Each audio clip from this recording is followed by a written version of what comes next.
Доброго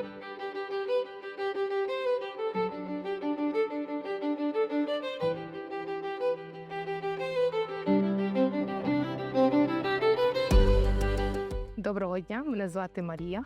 Я народилася в Україні, в місті Володимир-Волинський. Я вже тут 16 років як живу.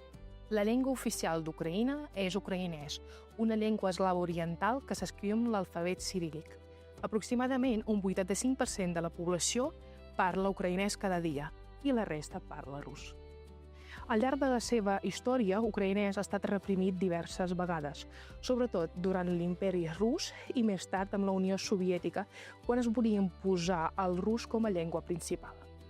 Des del conflicte amb Rússia, que va començar el 2014, però que es va estendre al 2022, l'ús d'ucraïnès s'ha fet encara més fort i s'ha convertit en un element clau de resistència i unió nacional.